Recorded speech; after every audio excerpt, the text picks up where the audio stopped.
And so I tell kids, I say, okay, 10 years old, little boy sitting there with his parents, I've got great news for you.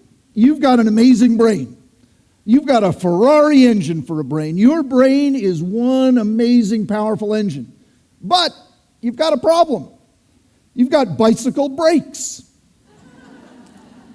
You can't stop when you need to. And that's going to get you into trouble. You're going to crash and burn. And I say, but I'm a brake specialist. So I'm going to help you learn to control this amazing engine so that you can win races, so that you're a champion in the making. And they leave my office, instead of grieving the fact that they've been given this diagnosis, celebrating and motivated to do the tremendous work it takes to build those brakes so that they can become champions. And if you look even at the three symptoms we call the cardinal, Russ Barkley calls the holy trinity of ADD, distractibility, impulsivity, and hyperactivity. Turn each one on its head and you get a positive. Distractibility, turn it on its head and you get curiosity.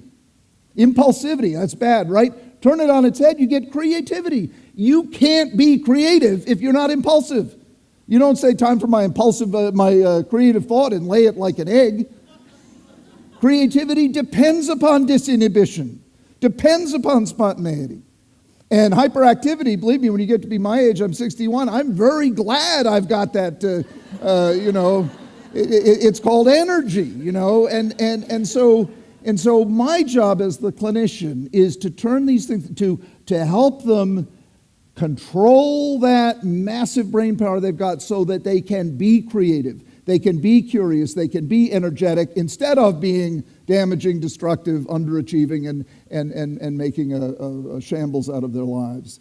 I can't tell you how many tremendously successful people, and I'm so glad to hear the research saying you're out of the woods, how many tremendously successful people have this trait, as I think of it.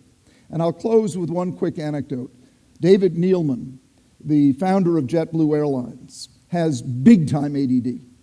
And he's the man who invented the electronic ticket, a huge innovation, typical ADD, think outside the box. And I think it's somehow fitting that the man who has ADD who thinks of a way for us to go to the airport and not have to remember to bring our ticket. But he's got massive ADD, and the day JetBlue went public, in a matter of hours, he made hundreds of millions of dollars. And driving home that night, he said to me, was I driving home to celebrate? He said, no, I felt like the same loser who couldn't hack it in high school. That is what we've got to stop. We have got to stop